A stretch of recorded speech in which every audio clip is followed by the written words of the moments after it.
Welcome to A Magical Life, Health, Wealth and Weight Loss. I'm your host, Magic Barclay, lead practitioner at Holistic Natural Health Australia and #1 best-selling author. In this podcast, I aim to give you practical tips on how to accelerate and sustain your health, increase your financial, spiritual and emotional wealth, and to look at something that haunts many of us needlessly, weight loss. In some episodes, I'll have guests available to give you even more tips, but in others, the floor is yours. Drop us a line at A Magical Life Podcast on Facebook and let me know what you would like to know more about. Now, sit back and enjoy, because it is time for you to create and truly discover a magical life. Welcome back to A Magical Life. I'm your host, Magic Barclay, and today Christy Fechser rejoins us to teach us to learn how to set boundaries. Welcome back. Hi, Magic. Thanks for having me back. I'm so excited to be here and to talk about this today. Thanks for rejoining us. Now, in episode 184, when we were giving tips for creating wealth, you mentioned setting boundaries, and I think this is just so important, whether they're personal boundaries, business boundaries, family boundaries, no matter what, because we can set boundaries for ourselves as an identity, I guess. So how do we do that? How do we go about setting boundaries, not only for other people to learn how to treat us, but also for ourselves? I think that one of the first things that we need to recognize when we're talking about boundary setting, a lot of people are going to first, and this is actually interesting because I have a course for women that it's called Next Level Living, and it is solely focused on helping women really identify who they want to be and how to become that person. And one whole module of this course is talking specifically about boundaries and how to do that. And one of the things that I get the feedback the most on is that when it comes to boundaries, people will either be shocked that I'm recommending that they have them because, one, they're like, what the heck? Why would I have boundaries? Then that means that I can't serve people, or, they make up a rule about how that looks. Or two, they say, I don't have a boundary problem, which is actually funny because one of my dear, dear friends, she's one of the ones that was like, I don't have a boundary problem. And I'm like, oh no, girl, you do. Let's talk about that. I guess, first of all, we need to talk about what boundaries actually are and why you would want to have them, what that even means, because there are a lot of people that have kind of misconceived notions of what that is, and why you would want to have them. So first of all, I think that it's really important to recognize that boundaries are a way of having self-respect. It's a way of being able to identify your own value and say, I am worth saying no. I am worth not engaging. I am worth walking away from these types of interactions or activities or people, whatever it is that's going on in your life personally. You're setting boundaries from a place of wanting to have self-respect, and that it isn't about just setting like this hard no, although sometimes it is exactly like that. Sometimes it is exactly like a hard no. So I think that first and foremost, that's important to clear up for people to understand that boundaries are about self-respect and taking care of yourself.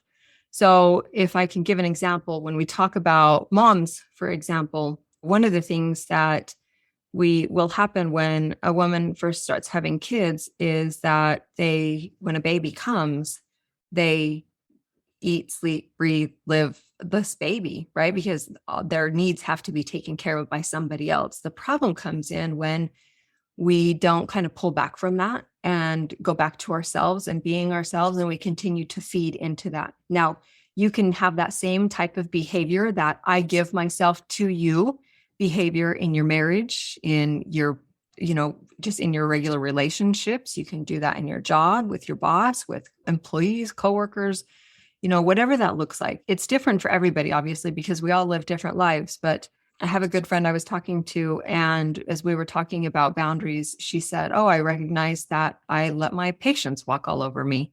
So this isn't just one person that this happens to.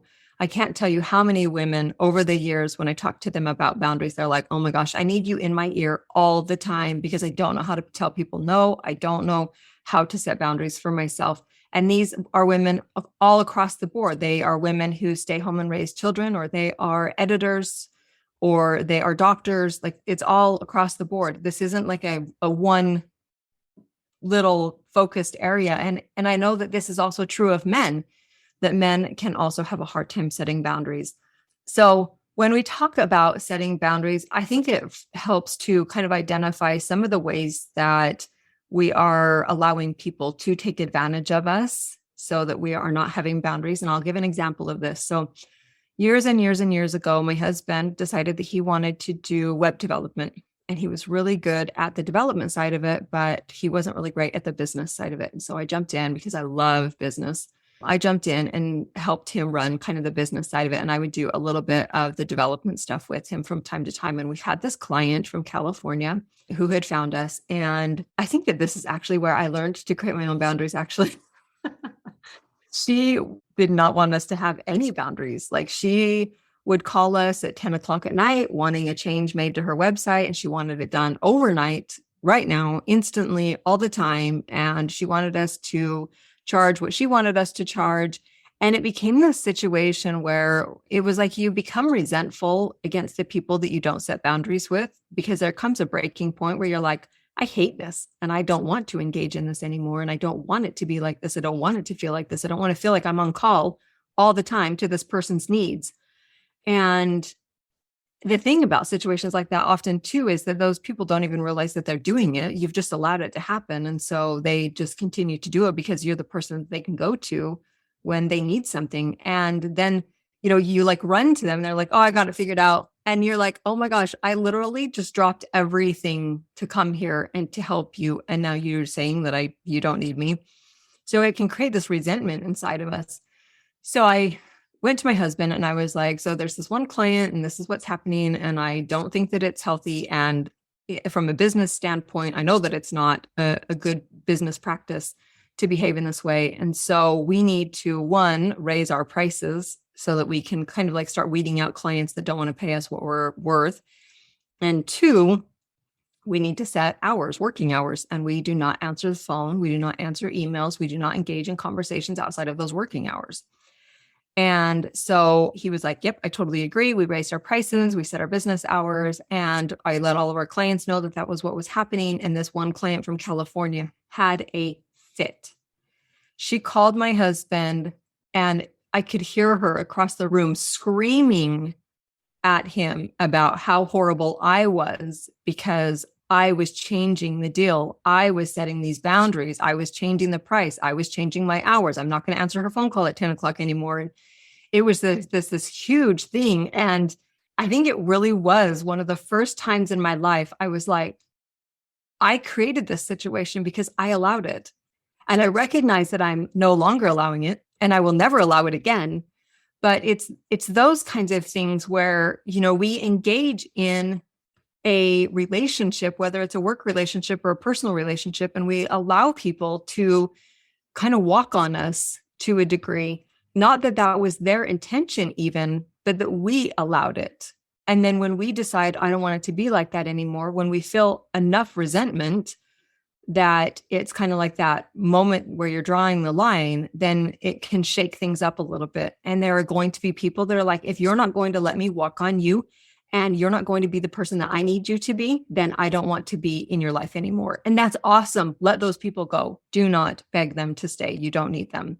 I think that's really, really important. I just want to stop you there because that's something that listeners need to keep hearing. Let those people go. They are not your people. They are not there for you. They are there for them. And if you're setting boundaries makes them uncomfortable, show them the door. Yes. Here in Australia, we have, an old saying, don't let the door hit you on the way out. Yes. Yes. Say it. Yes. Yeah. I was telling my daughter, she's 20 now. When she was 18, she has this one friend and he does not have boundaries and he doesn't like it when she has boundaries. And it's just his personality. He's just fun and kind of spontaneous. And I don't think he means, it to be ill.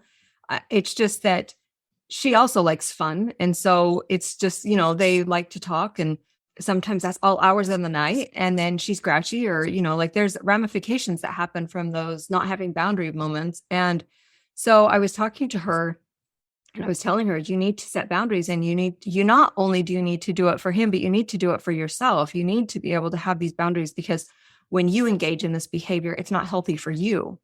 And I said, the thing is that if he doesn't like that, the one thing that's true is that the only people who are going to get upset about you having boundaries are the ones who benefited from you not having any boundaries. So sit with that for a second. The only people that are going to get upset with you having boundaries are the ones who benefited from you not having any boundaries. The people who genuinely care about you and want you to be healthy and happy are going to be like, okay, I can honor and respect that. So it's important to have those conversations with those people and to say, okay, these are my business hours, or these are my working hours. If you're an employee, that your boss doesn't get to call you all hours of the day and night. Or if it's with a spouse, you can say, this is, I don't like to engage in this type of conversation, or like it could be yelling, or it could, whatever. There's a lot of things, and it's different. It's unique to everybody. It's so unique. It surprises me as I continue coaching, the things that I come across, and I'm like, oh, well, that's a boundary issue we need to talk about. It could be the little old lady living down the street that needs your help. Well, that's fine to a degree. Would that little old lady, if the roles were reversed, would she do the same thing for you? So it kind of comes down to this place where, yes, we want to serve. Yes, we want to show up. Yes, we want to be kind. Yes, we want to help, all of those things, which is, in large part what women feel kind of called to do, is to be the nurturer. But when we do it at our own expense, then it becomes unhealthy. It becomes unhealthy for you, which is then going to be unhealthy for you and all of your relationships, because you stopped putting yourself first and filling yourself up and allowing yourself the space to say no. And that is one of the biggest things, I think, that, if I can kind of go in that direction, is that a lot of people struggle with saying no. One of the things that I tell people all the time is that when you say yes, when you want to say no, you're saying no to something you actually want to be saying yes to. When you say yes to something you want to say no to, you're actually saying no to yourself, to your kids, to your spouse, to your dreams, to your goals, to your job, to your hobbies, whatever it is that is important to you. And it's important for people to be able to feel okay. If you're looking for permission to say no, I'm giving it to you. Here's your permission. You can tell people no. So in your mind, you can say, that one lady on that one podcast told me I can say no, and no is a complete sentence, and I don't have to justify why I'm saying it. There's your permission. You can tell people, no, thanks. I'm not interested, or not today, or it's not the right time, or I'm not in that season of my life. I actually had a woman the other day, they were needing somebody to take in a meal to a woman in our neighborhood that had surgery. And I'm like, oh, I can do that. And this woman called me, and she's like, I just so appreciate you being willing to do this all the time, to take a meal. And I'm like, there are a lot of things I can't do in this season of my life, but I can cook a meal and take it to somebody. So understand what those things are. You don't have to be all things to all people. You're not supposed to be. You have to first figure out who you want to be and what is valuable to you, and honor that. I just want to go back to that lovely word, no. And I want to remind the listeners, when you were a baby, or when your kids were babies, what was one of the first words they learned? And then as toddlers, what was the word that you wished you never heard again? It was no. Yeah. Do you want to take a bath? No. Do you want to pick up your toys? No. Do you want to go and play outside? They'd say nothing, because yes, that's the answer, but they're not going to say yes. They just want to say no. So the thing that we first learn as human beings is to draw boundaries. What makes you lose that ability, listeners? And why is it such a bad thing in your 30s, 40s, 50s, 60s, whatever? How come it became such a shameful thing to say no? Like, really look back at toddlerhood. I had all my shit together then when I learnt to say no. And bring that back, because it's not a dirty word. Yeah, no, it's not. It's not a dirty word at all. It's actually it's a very self-affirming word. It's a good thing for you to say no because it allows you the opportunity to say yes to the things that you really want to. I love that. Now, you have so much to offer people and within your boundaries and to teach them how to create boundaries. So I'm going to send people to ChristyFechser.com. So that's ChristyFechser.com. You can get in touch with Christy there, her fabulous podcast, all her tools and trainings, everything is located there. So listeners, definitely reach out. Thank you for rejoining us for this episode. Oh, thank you, Magic. I love being here. I love being able to share this information with people. I think it's probably not talked about enough. It's definitely not. And I'm so glad that we were able to air this for the listeners today. So Me too. This was your episode 185. In 186, Nicole Laurent is coming to talk about cognitive health. So all things cognitive health. Can't wait for that one. Christy, thank you for joining us. Thank you, Magic. Listeners, thank you for your time. Go forth and create your magical life. Thanks for listening today. Please subscribe to hear future episodes, leave a review, and share this podcast. You can follow us on Facebook at A Magical Life Podcast or at Holistic Natural Health Australia. That's holistic with a W. You can find us on Instagram at Holistic Natural Health or at www.holisticnaturalhealth.com.au.